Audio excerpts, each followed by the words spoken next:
Arnar Þór Jónsson var á allra vörum tíma eins og þið kannski munið þegar hann skellti sér í forsetaframboð og hafði áður stofnað stjórnmálaflokk.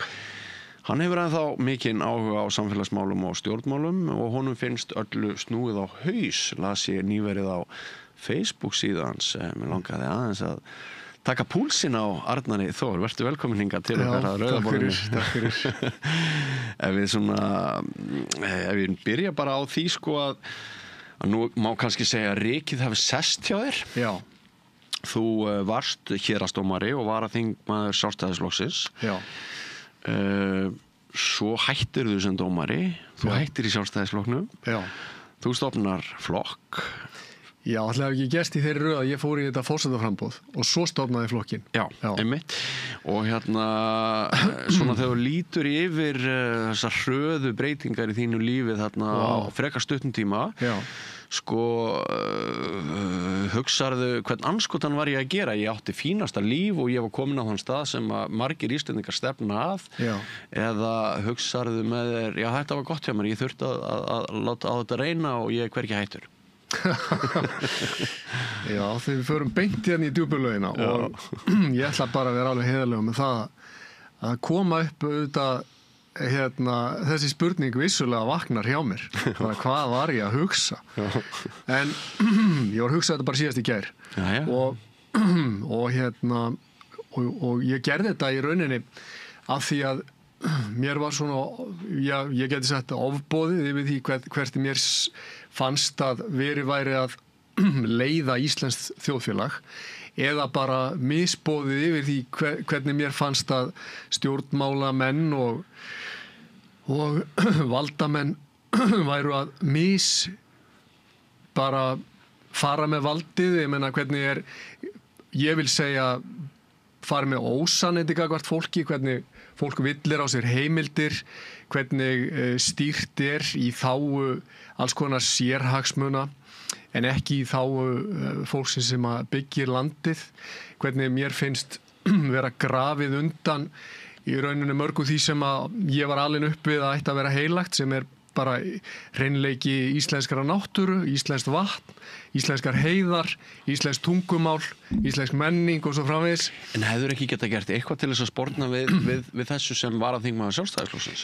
Já, sko, nú skulum ég í fyrsta lagi kannski stóði frammi fyrir því að ég gat ekki gert nægilega mikið sem embættismaður, sem dómari. Nei, það var kannski fyrsta skrefið. Já. Vegna þess að menn sögðu, heyrðu, ef þú ætlar að hafa svona skoðanir á þjóðfélagsmálum og lögunum og hvernig farið með lögin, þá ættiru að kannski bara prófa að þegja því að þú ert dómari. Já. Og ég sagði það á móti að ég hef aldrei sagt neitt svona annað en bara tjá mig þetta út frá svona lagalegu sjónarhorni á almennum klassískum forsendum sem ég gerði. Síðan tók ég þetta skref að taka slaginn inn að Sjálfstæðisflokksins og ég var alveg hársbreitt frá því að lenda í eina af 4 sætum, efstu sætum í prófkjöru Sjálfstæðisflokks 21. En auðvitað var við ramman reip að draga og eins og einn orðaði við mig að ætla að fara að breyta svona flokki innanfrá. Það er svona svipað eins og þú ætlar að flytja sko kirkjugarð vegna þess að þú getur ekki búist við hjálp frá þeim sem að fyrir eru. Og það var svona, birtist mér auðvitað í beinni útsendingu. Það var menn stunduðu þarna auðvitað stífa hagsmunagæslu sem að kannski eðlilegt þeir sem að fyrir voru á fleti og ég endaði sem fyrsti varaþingmaður og ég áttaði mig líka á því að svona flokkur eins og Sjálfstæðisflokkurinn og við ávalust allir aðri stjórnmálaflokkar ekki alveg gagnsætt hvernig þessi stjórnað og það hagsmunafélag á bakvið sem að stýrir því hvert farið. Þannig að það stórútgerðin? Já, ég hef sagt það að þegar við horfum tilbaka og horfum á bara allt það sem gerst hefur á valdatíma Sjálfstæðisflokksins síðustu öll þessi ár sem að flokkurinn hefur vissulega verið í stjórn með VG og Framsókn og öðrum flokkum að þá virtist sem flokknum væri í rauninni ekkert heilagt annað en völdin, það er að segja voru tilbúin að hækka skatta, þrengja málfrelsi, belgja út ríki og allt það með þeirri afsökun við erum í ríkisstjórn með sósíalistum og mögulega kommunistum og við ætlum að láta yfir okkur ganga en síðan auðvitað gerðist það núna á vorþinginu síðast að flokkurinn reis allt í einu upp á afturlappirnar og tók til stífra varna og þá var það út af þessum veiðigjöldum.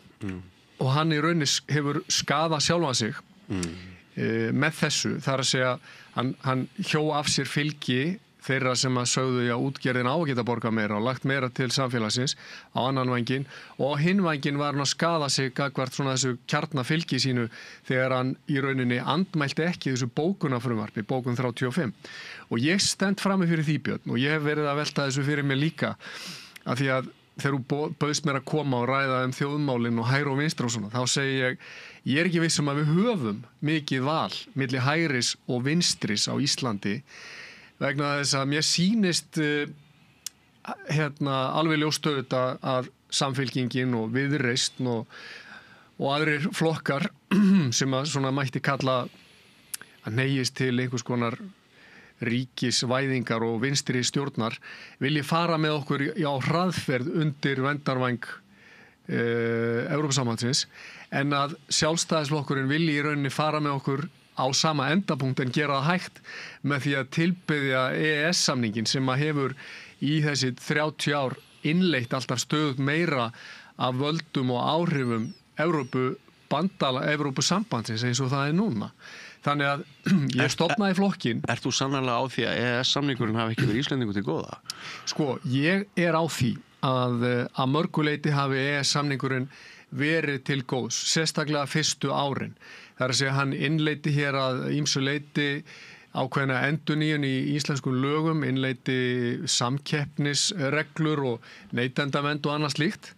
En staðreyndin hefur síðan afhjúpast að mínu viti þannig að það birtist að íslenskt samfélag er svo lítið og það er svo mikil fákeppni á íslenskum framleiðslumarkaði að það eru yfirleitt sjaldnar, það eru yfirleitt tvö eða einhverju örfá fyrirtæki sem keppa og þetta er í rauninni fákeppnismarkaður þannig að þessar reglur sem að samdar eru fyrir 400 milljón manna samfélag henta ekki endilega vel íslensku örsamfélagi. En sumir telja einmitt að með inngöngu í ESB muni aukast samkeppni á fyrirtækjamarkaði hér innanlands, til dæmis bankarnir. Þeir eru náttúrulega með sína vaxtastefnu og það hefur verið munur á innláns- og útlánsvöxtum og það er mjög oft þessir 100 milljarðar eða hvað eru að skila í hreinan hagnað núna. Það er mjög oft nefnt að ef við værum með einhverja samkeppni hér meiri í bankarekstri þá væri ekki hægt að fara svona illa með okkur. Hvað segirðu við þá sem þetta segja? Já, þegar að bankahrunið var hérna þá átti ég löng samtöl við erlenda banka sem ég var að vinna fyrir og hvað sagði svona við á að núna væri tækifæri fyrir ykkur að koma inn á íslenska markað og eignast hér bara stóra markaðshlutdeild því að fólk er orðið svo neikvætt gagnvart þessum íslensku bönkum. Þeir sögðu bara hreint út sagt þetta er of lítill markaður og við nennum ekki að blanda okkur í þetta. Ég hef bara í stuttu máli er farin að hallast að þeirri niðurstöðu að peningamarkaðskerfið eins og það er hannað sé í rauninni búið til að í þeim tilgangi að þjóna fjármagns eigendunum en til þess að íþyngja hinum almenna vinnandi manni. En hvert er svarið? Svarið, það hlýtur að vera það að við með einhverjum hætti rýnum í grunnforsendur þessa kerfis, þess hvernig peningakerfið starfar, en það er í rauninni ekki eðlilegt að þeir sem að framleiða verðmætin á Íslandi fái minnstan arð og þeir sem eru milliliðir og fjármagns eigendur njóti mests hagnaðar með sama hætti og við erum, eins og ég sagði í færslunni sem þú varst að tala áðan, að það er búið að snúa öll á hvolf að þeir sem að í rauninni gangast svona spillingar öflum á hönd á Íslandi, þeir njóta góðs af því en þeir sem að í einhverju heiðarlegri viðleitni til að vinda ofan af þessu vilja andafa þessu, þeir eru teknir og sem sagt settir í gegnum hakkavélina. Hverju ertu að tala þegar þú segir þeir sem ganga spillingaröflunum og ég held þá er ég í rauninni bara að tala það að þeir sem að í rauninni gangast valda kerfinu eins og það er á hönd að þeir komast í þá stöðu að njóta þess að fleyta rjóman ofan af þessu. Ertu að tala um pólitíkusa? Já, ég er að tala um pólitíkusana og ég er líka að tala um flokksmaskínurnar eins og þær eru vegna þess að við búum í þessu fákeppnis samfélagi þar sem að alveg frá lýðveldisstofnun hefur bara, við getum séð að mynduninni, eignarhaldinu og öllu því sem að máli skiptir. Þau þjappast sífellt saman á færri hendur en völdin hafa líka þjappast saman á sífellt færri hendur. Og á bakvið, eitt af því sem að ég svo sem hef áttað mig á þegar ég hef hort á það hvernig embættismannakerfið virkar og hvernig maður getur komið sér fyrir sem þægur embættismaður og fleytt rjóman ofan af þessu safna til sín í rauninni peningum og sífellt meiri völdum að því að klífa þessa stiga herra þegar ég hort á það hvernig flokkonum er stjórnað þegar ég hef hort á það í rauninni hvernig fjölmiðlarnir starfa með því að vera íta undir þetta kerfi þá í rauninni sé ég það að bakvið allt kerfið er býsna fámennur hópur. Ertu að segja að flestir fjölmiðlar á Íslandi séu valdsæknir, að þeir séu hluti af þessum öflum sem út að gagnrýna? Já, ég held þeir verða að vera vegna þess að afkoma íslenskra fjölmiðla hefur í framkvæmd orðið svo mikið háð þessum hagsmunaöflum og þeim sem að halda fjárveitingavaldið. Og þetta er ekki mín uppfinning. Ég vísa hér til þess mann sem að kannski þekkti íslenskt samfélag einna best og leyfði sér að nota hugtak sem að margir vilja bendla við svona samsæriskenningar. Hann notaði orðið djúpríki, þetta var Styrmir Gunnarsson og hann notaði þetta oftar en einu sinni vegna þess að þegar öllur á botni hvolft að þá styður þessi fámenni hópur hvern annan í valda kerfinu. Vegna þess að það er bátur innan kerfisins sem að ekki má í rauninni hagga og þetta afhjúpaðist mér þegar ég sá það að valdamenn innan Framsóknarflokksins og Sjálfstæðisflokksins og aðrir vildu styðja Katrínu Jakobsdóttur til æðstu metorða í íslensku þjóðfélagi. Já, þér fannst það bara, þetta hafa svona I rest my case augnablik. Það var svolítið þannig. Það áttaði mig á því að þetta er hinir sko sterkustu en leið svona smognustu innviðir Íslands. Þannig að þegar við horfum utan frá Ísland og margir er ennþá með einhverja glíu augunum ef að Ísland sé svona óspillt og svona, þá er það aldeilis ekki. Nei, þú ert ekki predikað það við mér. Nei, ég horfi bara á þetta svona. Innan alls þessa valdakerfis er ákveðin kjarni og hann er ekki endilega að hugsa pólitík frá hægri eða vinstri. Hann er að hugsa að halda völdum og auði og geta stýrt þessu vegna þess að ef þú hefur stjórn á því hverjir setja reglurnar og hverjir svona fara með eftirlitsvaldi, þá hefur þú býsna mikið vald. Síðan ertu náttúrulega með ytri kjarna sem eru stjórnmálamennir og embættismennir sem eru í þeirri stöðu að þurfa meðan þau vilja vera þarna að segja já og amen við því sem gerist. Og ég meina þetta leiðir til þess að í rauninni ríki farið til dæmis að ekki bara skipta sér að því hvað þú gerir á þinni eigin lóð, hvað þú geymir á lóðinu, ertu með gám sem þú mátt ekki hafa eða hvað þú segir á samfélagsmiðlunum þínum, ertu að segja eitthvað sem að þessi kjarni telur að megi ekki segja og þá getur átt von á því að vera jafnvel ákærður og síðan það bara önnur spurning sem í raun og býsna áleitin hvaðan kemur í rauninni þetta æðsta vald. Ég meina, ekki staðan svo ef við reyndum að vera bara alveg heiðarlegir og ég hafði orð á því í forsetakosningum aftur í þessum pólitísku kosningum ekki bara staðan svo að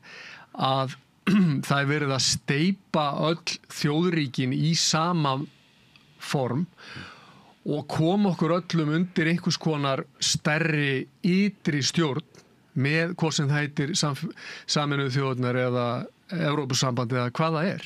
Eða núna með því að fjölmiðlarnir tromma upp með þessa ógn sem er stríðsógnin að segja þá þurfum við að hervæðast og við þurfum að lúta einhverjum svona þörfum NATO Ég meina, ég var alinn upp í því og þú eflaust líka að við vættum að halda í það að vera friðsöm þjóð, herlaus þjóð og fara ekki með vopnum gegn einum eða neinum. Við vorum síðast að ræða þetta í fréttatíma samstöðurinnar í gærkvöld að þessi herglampi í augum og þessi vilji ekki bara ráðamanna heldur virðist nokkur hluti almennings hrífast af þessu. Já. Og okkur finnst þetta, við höfum rætt það hér áður á samstöðinni, bara starfsmenninu hér að við skiljum ekki alveg hvað er að gerast.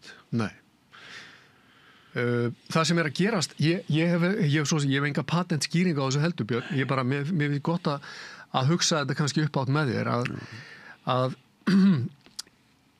sko við vitum það og þeir sem að halda valdatöfum á Íslandi og annars staðar vita það að ef að það er stór ytri samfélagsleg ógn þá er fólk meðfærilegra og ef að við getum sagt við almenning það er geysileg ófriðarógn hana á þröskuldinum og við þurfum að fara að eyða meiru í að kaupa vopn og þjálfa hermenn og afsala okkur landi undir hernaðaræfingar og eitthvað slíkt. Þessu samhengi verður manni hugsa til COVID-tímabilsins nákvæmlega. Sem var tímabil þar sem að við borgararnir létum allt yfir okkur ganga af því að við vorum hrædd og einmitt í óttanum þá ferðu fylgispekt og allt það.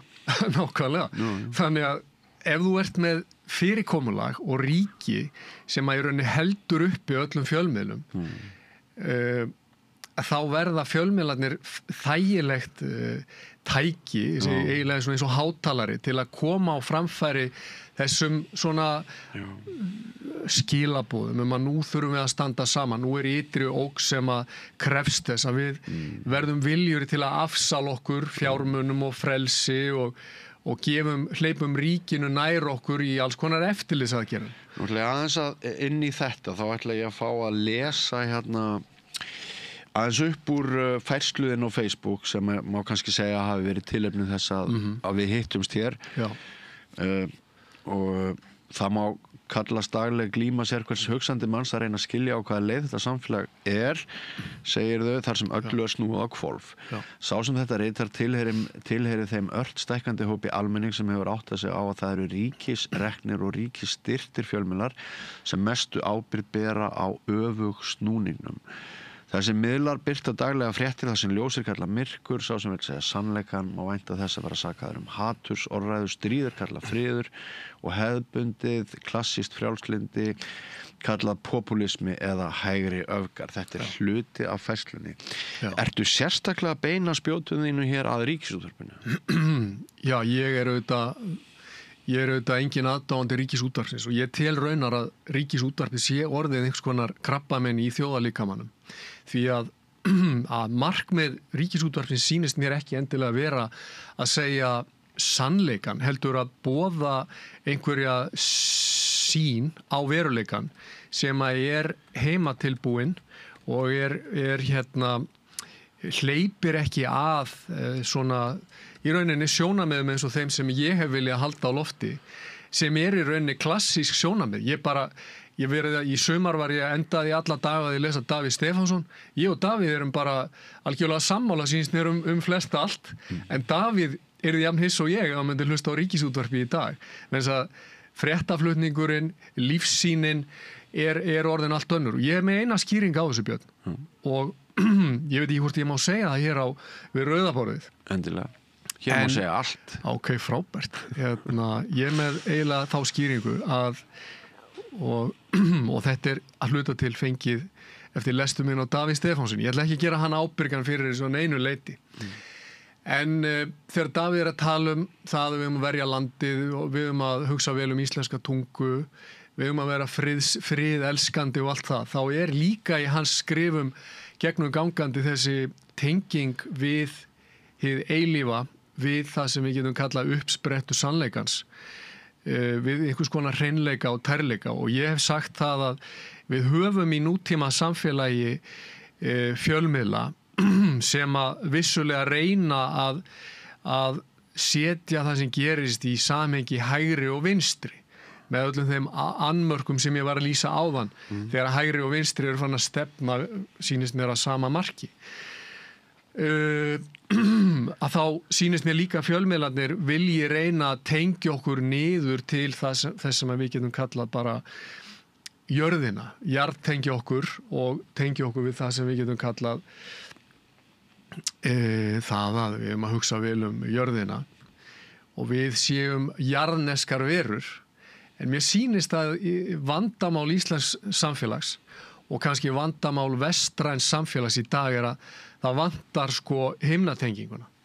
Það vantar í rauninni þessa andlega tengingu. Við erum ekki bara hormón, hold og blóð og bein og vöðvar. Við erum líka andlegar verur og það það sem að ég verið að segja þetta og ég hef nú ekki sagt það á blogginu mínu. Þetta snýst ekki þetta mínu viti svo mikið lengur hægri og vinstri. Þetta snýst meira bara núna upp og niður og aðalega þá að við tengjum okkur upp. Já, en ætti Ríkisútvarpið að hafa þetta í huga í starfsemi sinni sem þú ert að nefna hér? Já, ég held það. Hvernig gerir það? Vegna þess að, með því að spyrja spurninga, með því að hleypa fólki í auknum mæli að með svona umræðu. Ef þú til dæmis lest bara, ég veit ekki hvernig þetta með aðra flokka, en ég les Sjálfstæðisflokkin sem svona kyndilbera borgaralegra sjónarmið og margir, síðast í gær var ég að tala við glæsilega unga konu sem að sagðist vera sjálfstæðiskona og ég sagði, þú ert það örugglega því að þú hefur lesið stefnuskrána. En ekki endilega út frá því hvað flokkurinn að gera. Ef ég les það sem að forystumenn þessa flokks voru að tala 1940, 50, 60, alveg upp undir 70 og 80, þá þetta mjög mikið það að við að varðveita svona þennan kristilega anda, þennan anda sakleysis, þennan anda kristilegs umburðarlyndis og þessa að við fáum að vera við sjálf sem einstaklingar og við fáum að næra þennan eld sem að glóir innra með okkur hvert og eitt, en ekki að horfa okkur alltaf sem hluta af einhverjum stærri hópi og sem við að gleypa einhverja allserjar aðra hugmyndafræði sem mér sýnist Ríkisútvarpið vera að gera og mér sýnist Ríkisútvarpið beinlínis vera komin á okkur allt annan vagn og mér sýnist alveg eins og mér sýnist þá að Sjálfstæðisflokkurinn hefur yfirgefið þennan vagn líka með áherslu sinni á peninga, vexti og allt það. Ertu að segja að Ríkisútvarpið sé guðlaust sem hæfi ekki okkar samtíma? Má hér aftur, sé guðlaust og sem hæfi ekki okkar samtíma, að það sé hlut af þessu krabbameini sem þú Já, ég myndi segja að Ríkisútvarp sem að boðar ekkert annað en það að við séum líkaminn okkar sem leggur þau skilaboð í brjóst ungmenna að þetta snúist allt að skilgreina sig út frá hormónum og kynhneigð og einhverju slíku en ræði aldrei það sem að kalla mætti hver það sem að segir að ég sé í röngum líkama? Veitu, hvað það? Er það þá sálin eða hvað það? Ég meina við búum í samfélagi þar sem að forsvarsmenn stjórnmálaflokkana segja að það má aflífa eða eyða fóstrum í móðurkviði því þau eru bara frumuklassar en halda þeirri hugmynd síðan að ungu fólki að þau getur verið fædd í röngum líkama og hver það þá sem talar? Ef við erum bara frumuklassar, hver það innra með frumuklassanum sem að segir við mig að ég sé í röngum líkama. Þannig að það allt á hvolfi einhvern veginn. En þú veist samt líka þetta sem þú segir núna síðast, það eru mjög margir sem fyrirlíta þínar skoðanir á þessu og andafa þeim mjög sterklega. Já, en þá vil ég fá og hvernig getur þú verið vissum að þessar skoðanir þínar séu réttar eða betri heldur en aðrar skoðanir? Ég alls ekki að segja það. Ég set þær auðvitað bara fram og legg það fram á þetta rauða borð til umræðu og til gagnrýni en mér finnst við vera komin á ranga braut þegar að við erum komin á þann stað að þennan dýpsta veruleika mannsins þennan andlega veruleika sem að í rauninni afhjúpast svo skýrlega þegar menn eru búin að flysja sig á líknadeildinni þetta viðkvæmast af öllu sem hver ég þegar ég búin þegar ég búin að missa allt sem að hétu starfstitlarnir mínir, sem hétu eignirnar mínar, fínu fötin mín, alla heilsuna og allt það sem ég státaði mig af sem fullorðin frískur maður. Þá innra með okkur öllum, meira segja þegar búið að taka á okkur þessar allt sem heitir kynvitund, kynhneigð, skilgreining á því hver ég út frá líkamannum, að þá afhjúpast mér eins og það gerðist í fyrra þegar ég fylgdi 2 nákomnum ættingja mínum í rauninu í gegnum dauðastríði, má segja. Einhver miklu svona óáþreifanlegri veruleiki og ég að segja ef að Ríkisútvarpið með öllum þeim tilkostnaði sem að það hefur í för með sér, þetta eru síðast í gáði 5-6 þúsund milljónir úr vösum almennings, ef að það getur ekki búið til rými það sem að ávarpa má þetta heiðarlega og kalla fram eðlilega gagnrýni og umræður á þessu æðsta stigi mannlegrar tilvistar og viðkvæmasta stigi mannlegrar tilvistar, ef allt á að snúast hvað mælanlegt og hvað áþreifanlegt og hvað efnislegt, þá Ríkisútvarpið ekki á réttum stað og ég hef einfallega bara sagt það að ef það ætlar að þjóna sínum tilgangi þá verður það að hleypa alls konar röddum að en ekki sífellt að tromma upp með hræðslu, áróður, ótta með einhverja tilbúna hugmyndafræði og allir þeir sem eru ósamála hugmyndafræðinni geta átt vona á því að vera jafnvel ákærðir. Ég meina við erum, sko það sem ég hræddur við, Björn, í rauninni sko hugmyndafræðileg fanatík og ég ætla ekki að gera lítið úr því að slík hugmyndafræðileg fanatík hafi í rauninni fengið að grassera líka innan kristninnar og umbreyst í einhvers konar púritanisma sem að vildi leggja menn á nornabálið. Ég horfist algjörlega auðvitað það. En við skulum þá líka varast það og vera meðvitaður um það að tilbúin hugmyndafræði manna hefur líka í gegnum tíðina orðið að trúarbrögðum og það allt í lagi meðan að það örlar ekki á þessari fanatík og mér finnst margt í okkar samtíma sem að þolir ekki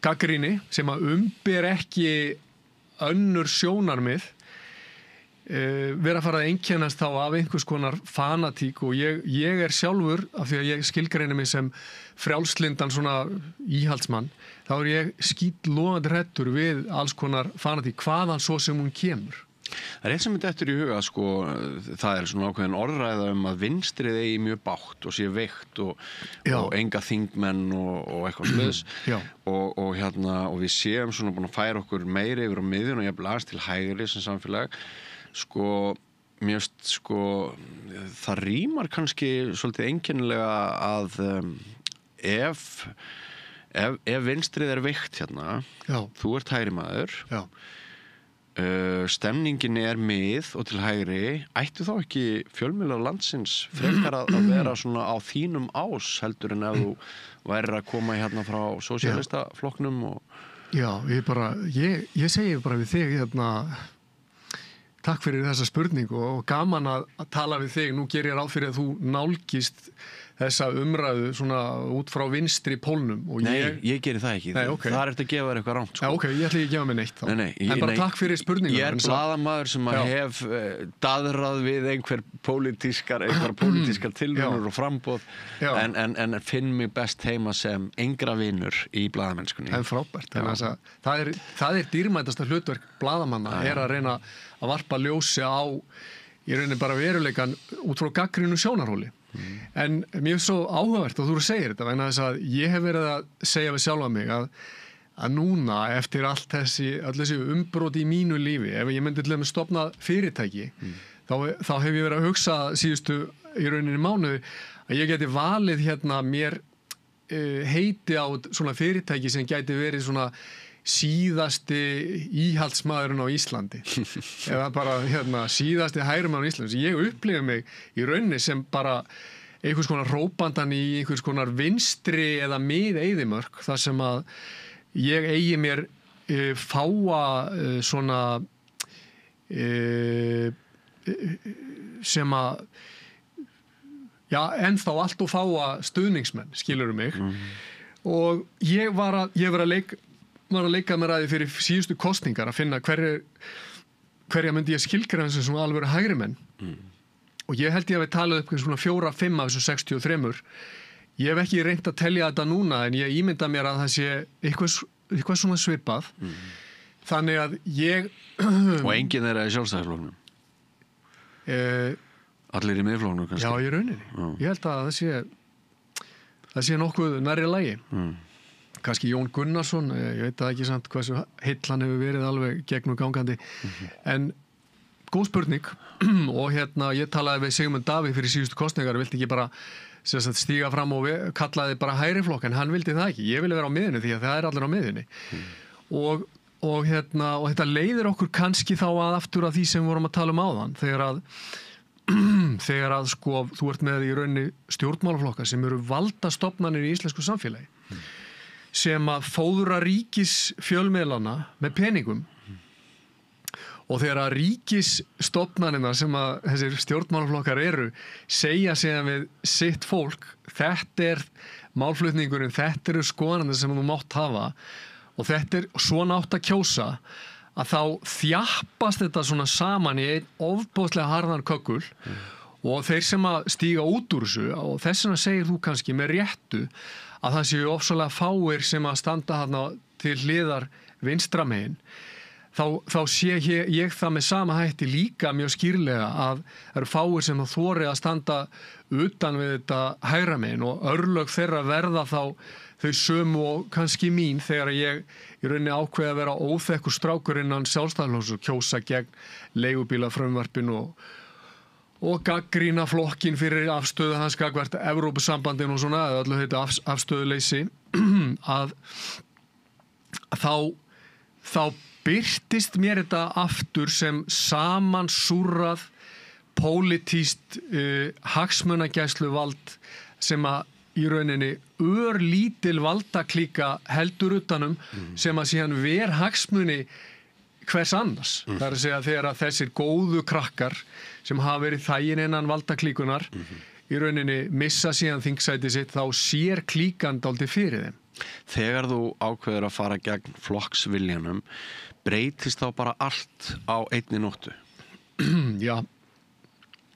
Þegar ég í rauninni byrja, það má segja að svona lokapunkturinn hafi verið þegar ég kaus gegn leigubílafrumvarpinu. Þess að ég sagði, það sem þið kallið frelsi á leigubílamarkaði, kalla ég kaos á leigubílamarkaði. Það sem þið kallið nauðsynlega innleiðingu á Evrópureglum, kalla ég bara algjöra uppgjöf og svik við það sem að við gætum sagt að séu kannski traustustu kjósendur til hægri sem eru litlu leigubíla eigendurnir og atvinnureigandurnir. Og hverfur þá blikið í augum fyrrverandi vinaðina innan Sjálfstæðisflokksins? Já, ég held að mig alveg segja það. Þá ég ekki lengur gangandi í takt og ég ekki lengur meðfærilegur. Og það algjör skilyrði að gangi í takt. Já, ég held það. Ég held að það sé bara þannig. Og þetta mjög fyndið vegna þess að það verið að hampa frelsi einstaklingsins og mikilvægi einstaklingsins. Þetta sá flokkur sem hefur helst haldið því á lofti, en ef grantir skoða þá sjáum við eiginlega ekkit annað en einhverja hóphyggju, helsi, jafnvel kúgun, skilyrðislausa kröfu flokksaga og ekki frjálsan huga, hvað þá framtak. Hvaða brandar þetta? Já, ég meina, þetta er ekkit óraunsæ lýsing. Ég held að því miður að þessi lýsing eigi við marga aðra flokka, en ég kynntist vissulega Sjálfstæðisflokknum býsna vel og það var svo aðdánavert hvernig í rauninni þessu stýrt.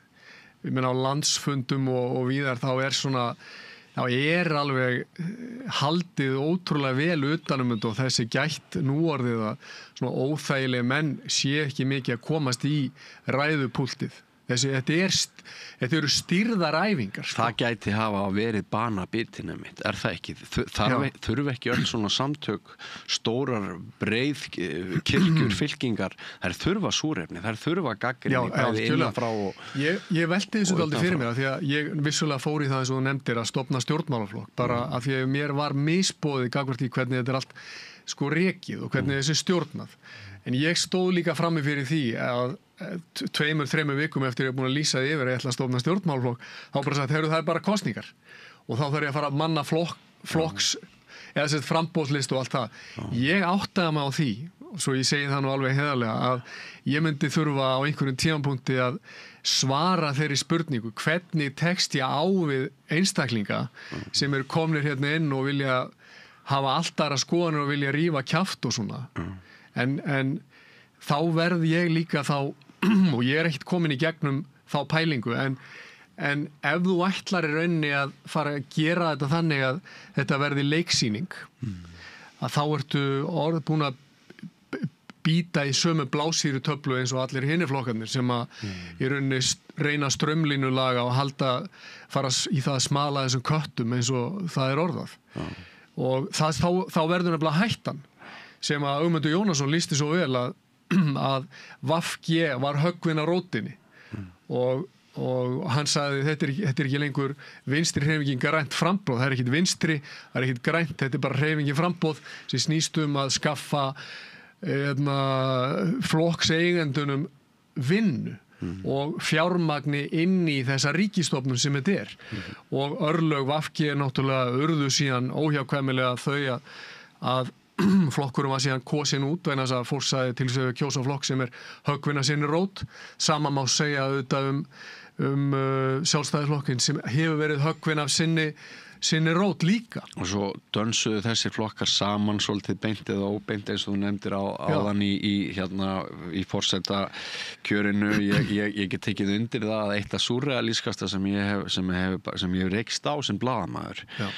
Og það er nú meira en 40 ár síðan ég hóf blaðamennsku. Það var þegar ég fór norður til Akureyrar í aðdraganda forsetakosninga ferinn á Hótel Kea og Katrín Jakobsdóttir er að fara að halda ræðu það fyrir norrlendinga, akureyringa og Kristján Þór Júlíusson kemur hérna og heilsar öllum og er að gefa barmerki fyrir Katrínu Jakobsdóttur og sko ég heldur sér ekki enn búin að skilja að þau reyndu sennilega banabiti Katrínar Jakobsdóttur að þú getur ekki við lifum eftir hugmyndum og þarna var verið að hræra saman einhverju með þeim hætti að bara fjöldi fólk sem ætlaði sér að kjósa Katrínu bara þorði það ekki, gat það ekki. Nei, ég líka, ég segi alveg það sama.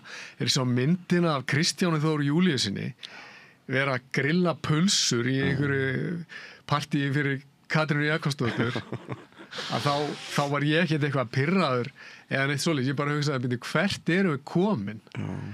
Ok, ég meina Katrín eflaust bara ágætt og þau geta verið vinir og allt það en ég meina ég fæ þetta ekki bara með nokkrum hætti til að ganga upp og þegar ég talaði líka við svona áhrifamenn í Framsóknarflokknum og Sjálfstæðisflokknum og heyrði það að sko, ég get alveg sagt það hér, hvað það var.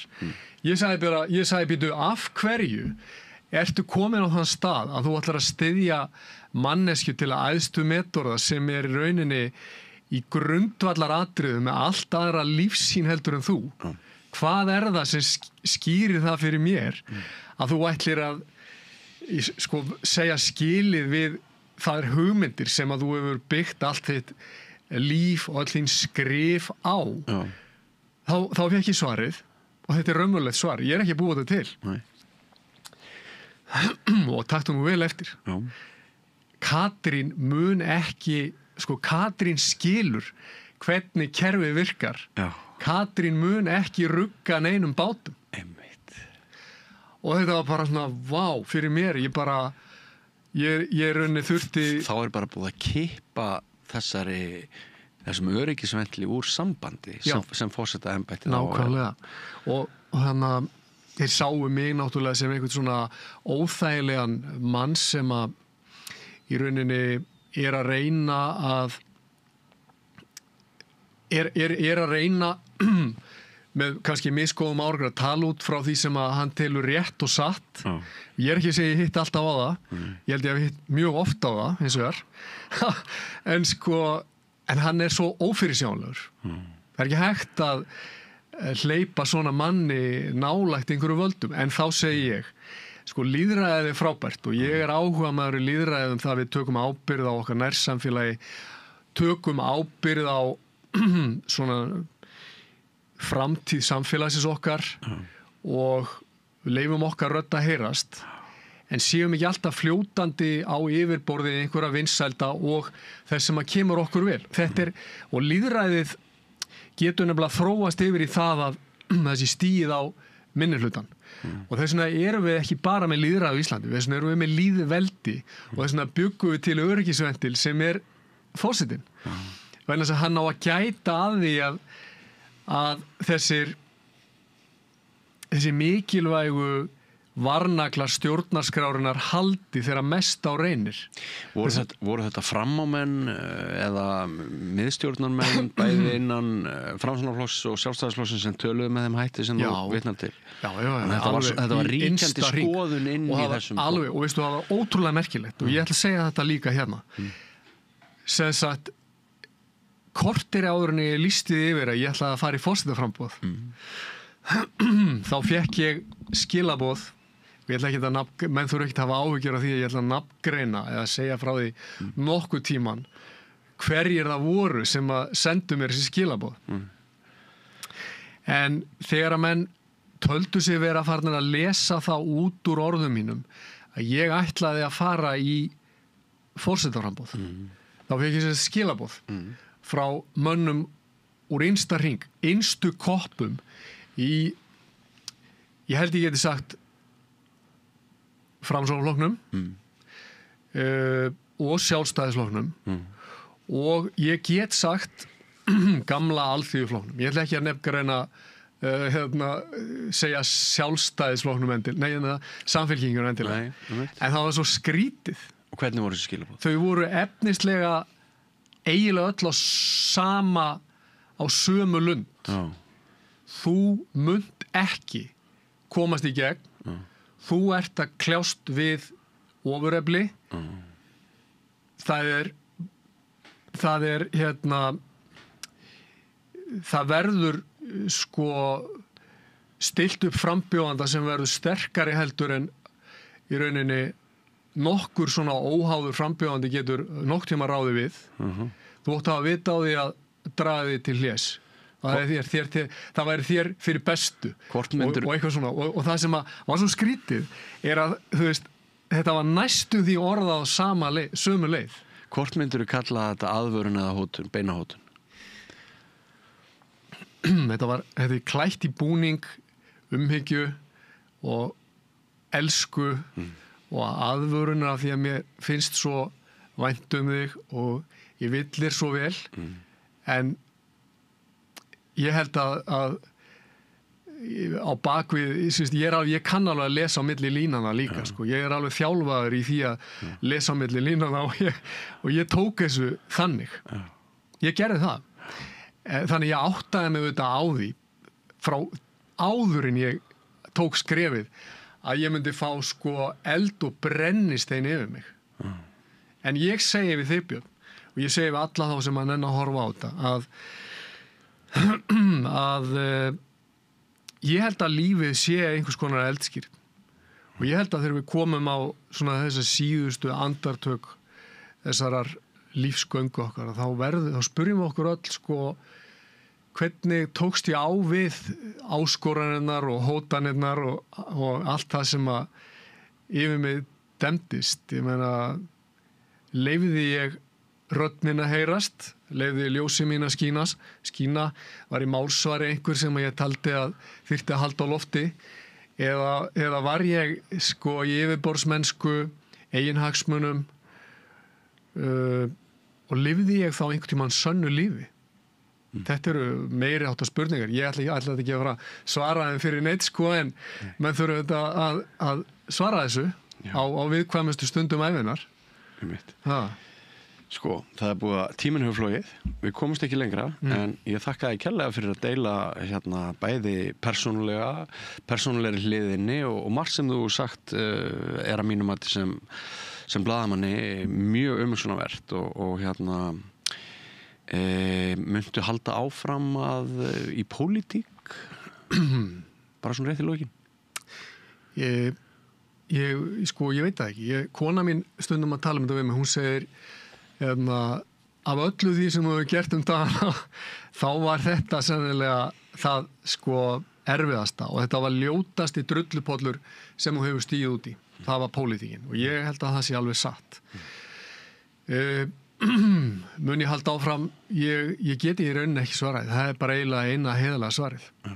Ég get það ekki, get ekki svarað. Vinnur sem lögmaður í dag eða? Já, og ég líka bara held áfram að veltaði fyrir mér hver eru næstu skref, hvert er haldreipið í þessum ólgusjó sem að tilveran er og ég byrjar að stúdera þetta út frá svona eins og þú lest á milli línana líka sko út frá svona kristilegu, biblíulegu sjónarmið. Ég er raunni bara komin í gegnum fyrstu 4 blaðsíðurnar. Ég er alltaf að lesa fyrstu 4 blaðsíðurnar aftur vegna þess að þar kemur fram að Guð hafi blásið manninum lífsanda í Nasir og búið hann vissulega til úr efni og við erum hlutverk okkar og þá ekki bara hlaupa marathón og rækta efnið, heldur líka að rækta þennan anda held ég, en Guð segir okkur líka drottni við jörðinni og ég les það þannig að við eigum að vera ábyrgir svona umsjónaraðilar jarðarinnar, við eigum ekki að reisa vindmyllur og menga grunnvatnið og allt það og þá sérstaklega við landið okkar, en hann líka segir hvergi við eigum að drottna yfir öðru fólki. Það er hvergi í boði og þess vegna er ég að lesa textan bara aftur og aftur þannig að kannski mun lífið leiða mig inn á einhverjar þær brautir. Þú leitar svara. Held áfram, þú líka. Kæra þakkir. Takk fyrir komuna. Takk fyrir mig. Og ekki fara langt, kæra hlustundur og áhorfendur, við erum ekki búin að segja okkar síðasta orð. Þú ert að hlusta á Samstöðina. Róttækt sjónarhorn á atburði dagsins.